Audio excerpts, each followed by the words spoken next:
바울은 감옥에 갇혀 있지만 낙심하지 않고 오히려 자유로운 디모데에게 두려워하지 말라, 주를 위해 갇히게 된 자신을 부끄러워하지 말라고 합니다. 오늘 우리도 이 시대를 살아가며 삶의 현장에서 날마다 영적 전쟁을 치르고 있습니다. 믿음을 지키고 말씀을 따라 살아가기가 보통 어려운 게 아닙니다. 세상으로부터 조롱을 당하기도 하고 때로는 불이익을 당하기도 하는 것입니다. 또한 내 속에서 일어나는, 외부에서 오는 거 말고 내 속에서 일어나는 믿음과의 싸움 때문에 많은 갈등을 경험하기도 하고, 또 더 나아가서 세상의 급진적인 변화 속에서 알게 모르게 두려움을 갖게 되기도 하게 되는 것입니다. 이게 다 믿는 자가 이 세상을 살아가면서 누구나 겪게 되는 고난인 것입니다. 이렇게 볼 때 사도 바울이 복음과 함께 고난을 받으라고 한 데는 다 이유가 있는 것입니다. 자, 그러면 우리에게 필요한 자세가 무엇이겠습니까? 어쩔 수 없이 우리는 고난을 받을 수밖에 없는 그런 환경과 그런 세상을 살아가게 되는데, 우리의 자세, 첫째로 믿음의 불을 다시 붙여야 합니다. 6절, 7절을 다시 한번 생각하면서 읽으세요. 6절, 7절 시작. 그러므로 내가 나의 안수함으로 네 속에 있는 하나님의 은사를 다시 불리하게 하기 위하여 너로 생각하게 하노니, 하나님이 우리에게 주신 것은 두려워하는 마음이 아니요 오직 능력과 사랑과 절제하는 마음이니. 디모데는 신실한 청년이었지만 어려운 현실 속에서 마음이 점점 약해지고 있었습니다. 바울은 그런 디모데에게 이렇게 말합니다. 은사를 다시 불일듯 하게 하라. 여러분, 불은 그냥 두면 식습니다. 신앙도 마찬가지예요. 기도하지 않으면 식고 말씀을 멀리하면 식습니다. 그래서 다시 불리듯 해야 하는 겁니다. 다시 붙잡고 다시 기도하고 다시 일어나야 하는 것입니다. 한 청년이 교회를 떠난 지 오랜만에 돌아왔어요. 목사님이 물어요. 요즘 믿음 어때? 이 청년이 대답을 합니다. 목사님, 제 믿음은 마치 꺼져가는 촛불 같아요. 교회를 안 다닌 거지. 그동안 목사님이 말했어요. 촛불이 다 꺼지기 전엔 다시 타오를 수 있어. 이 청년은 무릎 꿇고 다시 울면서 기도를 했어요. 어떻게 됐겠어요? 다시 불이 붙었지. 일어나는 겁니다. 심지가 살아있고 아직 초가 남아있고 그 불씨가 아직 완전히 꺼지지 않으면 다시 환경만 만들어주면, 좀 세워주면 다시 붙잖아. 불이 똑같은 거예요. 우리 신앙도. 그냥 내 신앙이 왜 이래 그러고 나태하게 있으면 그냥 꺼져가는 것입니다. 말씀 멀리하게 되고 예배 멀리하게 되고 기도 멀리하게 되고 무슨 수로 이 세상에 얼마나 믿음을 뺏어가려고 그러는데, 좀 사탄이 마지막 때가 최대한으로 자기 있는 힘을 다해서 우리를 공격하는 겁니다. 여러 가지 이유로. 요즘 사람들은 휴대폰 배터리가 10% 정도, 20% 정도, 그 정도만 남아도 불안해하는 거예요. 그 정도 남으면 불안해하는 거예요. 집에서 충전을 할 시간이 없으면 차 안에서라도 충전을 하는 겁니다. 그런데 정작 영혼의 배터리, 이 영혼의 배터리가 방전된 채 방치할 때가 많이 있습니다. 예배와 말씀, 그리고 기도는 영혼의 충전기입니다. 하루를 살아가려면 우리는 매일매일 다시 충전을 해야 하는 것입니다. 지금 여러분의 믿음의 상태가 어떻습니까?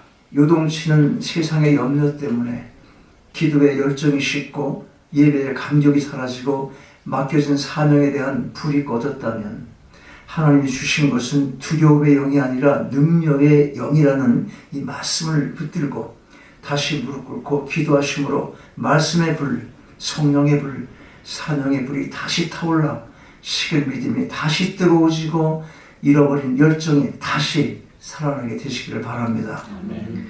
둘째로 복음을 부끄러워하지 말아야 합니다. 8절부터 10절까지 교독하면서 읽겠어요. 8절부터 10절까지.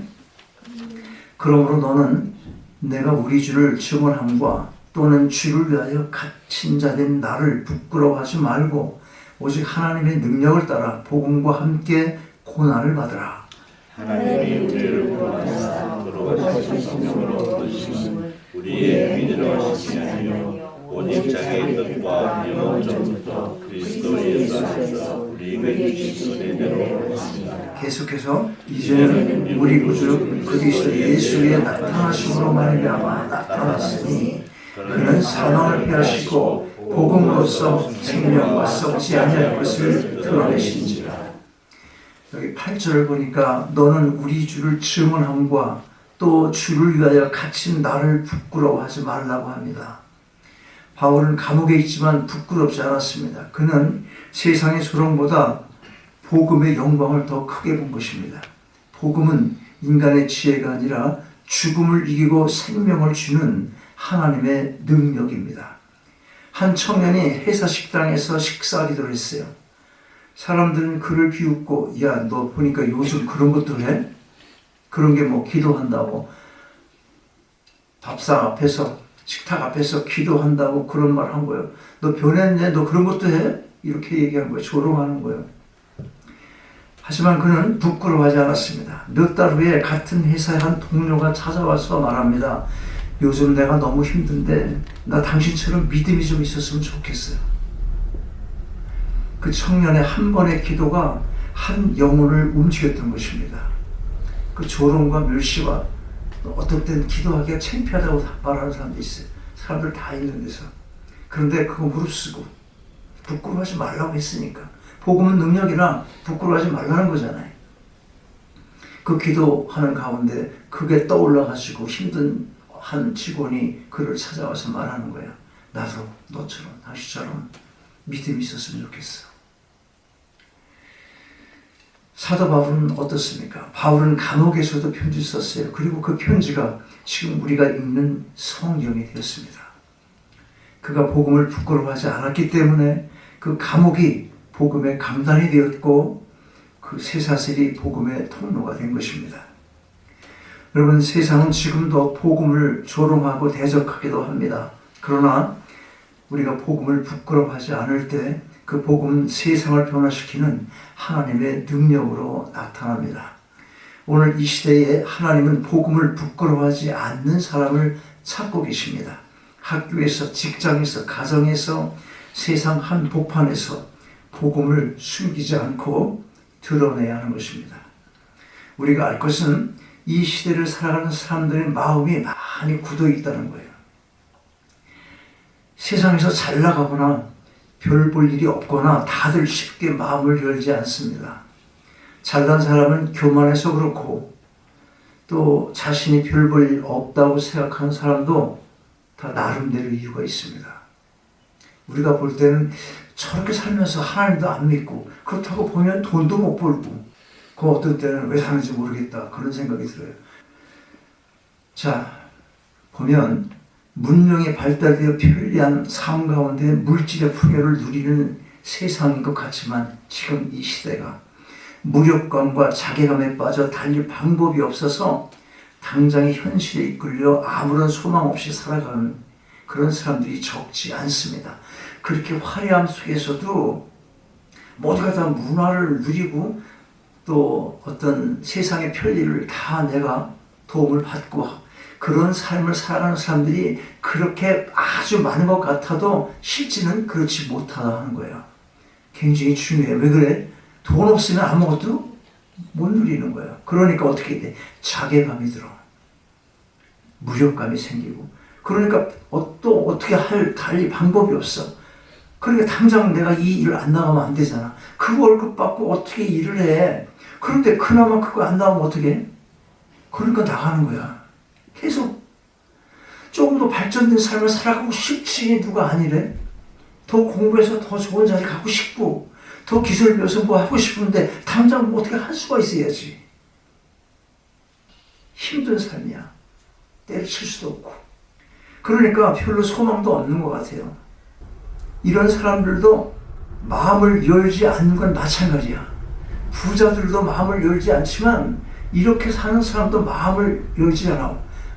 그 열지 않는 게 아니라 못 여는 것 같아. 여유가 없어. 마음의 여유가. 이런 사람들에게는 좀 더 많은 용기와 관심이 필요합니다. 그러려면 인내 가운데 내 마음을 더 열 필요가 있어요. 인내하면서 내가 먼저 다가가서 더 열을 필요가 있다는 거예요. 아니 내가 답답한데 어떻게 열어요? 내 마음이 뭐가 있어야죠. 그러니까 복음이 내 속에서 역사하도록 해야 한다는 거예요. 왜? 복음이 능력이니까. 여러분 모두가 복음을 사랑하는 사람이 되셔서 용기를 내시고 담대히 복음을 전하는 주의 증인들이 다 되시길 바랍니다. 실제로 하나님의 지키심을 확신해야 합니다. 11절, 12절 두 절입니다. 같이 읽겠어요. 시작. 내가 이 복음을 위하여 선포자와 사도와 교사로 세우심을 입었노라.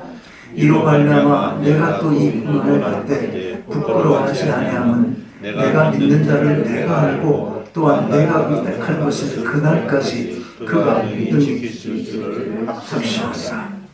12절 중반을 보니까 내가 믿는 자를 내가 알고 또한 내가 의탁한 것을 그날까지 그가 능히 지키실 줄을 확신함이라. 이렇게 말씀합니다. 바울은 자신의 생명과 사명을 하나님께 맡겼습니다. 그는 감옥 속에서도 평안했습니다. 왜냐하면 그는 자신이 믿는 분이 누구신지를 알았기 때문입니다. 즉 자신이 의탁한 것을 안전하게 지키시는 분임을 확신했기 때문에 그런 것입니다. 한 노부인이 평생 모은 돈을 은행에 맡기면서 말을 했습니다. 집에 장롱속에다 놓고 다니니까 맨날 불안했어. 잠깐 어디 가도 마음이 자꾸 집에 있는 거예요. 누가 혹시 묻다고 들어가서 다 가져가지 않나. 은행에 돈을 맡기면서 이렇게 말을 하는 거야. 이제 안심이요. 은행은 내 돈을 지켜줄 테니까 말이요. 그런데 여러분 세상에 은행도 무너질 수가 있어요. 은행이 파산하는 경우 있잖아요. 그런데 하나님께 맡긴 것은 결코 잃어버리지 않습니다. 그분은 한 번 맡기면 어떤 경우에도 끝까지 지키시는 분이십니다. 우리가 비행기를 탈 때 조종사가 누구인지 모르지만 믿고 탑니다. 눈앞은 구름뿐이고 흔들리지만 조종사를 믿기 때문에 불안하지 않습니다. 우리 인생의 조종사는 누굽니까? 인생의 조종사 하나님이십니다. 그분은 우리의 삶을 가장 안전하게 마지막 목적지로 인도하십니다. 여러분 지금 여러분의 인생을 누구에게 맡기고 있습니까? 누구에게? 환경입니까? 사람입니까? 아니면 하나님입니까? 사도 바울이 고백합니다. 내가 믿는 자를 내가 알고. 믿는 자가 누굽니까? 내가 믿는 자가 누구예요? 바울이 믿는 자? 누구예요? 여기서? 아니, 내가 믿는 자를 내가 알고. 내가 누굴 믿는다는 거예요? 하나님 믿는다는 거예요. 하나님. 그가 지켜주실 줄 확신하노라. 이렇게 고백을 하는 겁니다. 이 고백이 여러분의 고백에 대해서 여러분의 인생과 다가오는 미래를 안전하게 지켜주실 주님께 온전히 맡기시기 바랍니다. 자, 정리합니다. 여러분, 오늘 바울의 이 간절한 권면은 단지 디모데에게만 주어진 말씀이 아니라 믿음이 식어가는 이 시대를 살아가는 우리 모두에게 주시는 주님의 음성입니다. 하나님은 오늘도 우리에게 말씀하십니다. 네 속에 있는 은사를 다시 불일듯 하라. 꺼져가는 심령의 불씨를 다시 피워 올리라는 것입니다. 세상이 점점 차가워지고 신앙이 서서히 밀려나는 시대일수록 우리 안에 믿음의 불은 더욱 뜨겁게 타올라야 합니다. 기도의 자리로, 예배의 자리로, 말씀의 자리로 다시 돌아와 성령의 바람이 여러분의 마음을 흔들고 불붙게 하시기를 바랍니다. 그 불로 인해서 복음을 부끄러워하지 않는 사람, 또 사람들의 시선보다 주님의 시선을 더 의식하고 비난보다 진리를, 조롱보다 사랑을 선택하는 믿음의 사람이 되시기 바랍니다. 바울은 쇠사슬에 묶여 있었지만 복음으로 자유했습니다. 우리도 세상의 틀에 갇히지 말고 복음의 능력 안에서 담대히 서야 합니다. 세상은 변해도 복음은 변하지 않습니다. 십자가는 여전히 능력이고 부활은 여전히 소망입니다. 그 복음을 자랑스럽게 여기는 믿음의 사람이 다 되시기 바랍니다. 그리고 마지막으로 바울의 고백처럼 우리도 확신해야 합니다. 내가 믿는 자를 내가 알고 그가 지키실 줄 확신하노라. 우리의 인생이 때로 흔들리고 현실이 무너지는 것 같아도 주님께 맡긴 인생은 결코 무너지지 않습니다. 그분은 신실하신 분이시며 우리가 믿음으로 맡긴 것을 그날까지 안전하게 지키시는 분이십니다. 믿음의 불을 다시 붙이시기 바랍니다. 복음을 부끄러워하지 마시고 용기를 갖고 담대히 전하시기 바랍니다. 그리고 맡긴 것을 안전하게 지키시는 하나님을 확신하며 하늘 소망 가운데 믿음으로 달려가는 여러분 모두가 다 되시기를 주님의 이름으로 축원합니다. 아버지 하나님, 식어버린 우리의 마음에 믿음의 불을 다시 붙여주셔서 세상의 조롱과 압박 앞에서도 복음을 부끄러워하지 않게 하옵소서. 인생의 모든 문제를 주님께 맡기오니 우리가 연약할 때 붙드시고 넘어질 때 일으켜 세워주셔서 끝까지 믿음 지키며 복음 전대 사명을 완수하게 하옵소서. 오늘 예배 자리에 함께한 모든 심령 가운데 능력과 사랑과 절제의 영으로 충만케 하셔서 급변하며 요동치는 세상 속에서 담대히 믿음으로 나아가는 하나님의 증인이 다 되게 하옵소서. 주 예수 그리스도의 이름으로 기도하옵나이다. 아멘. 일어나셔서 함께 선하십니다.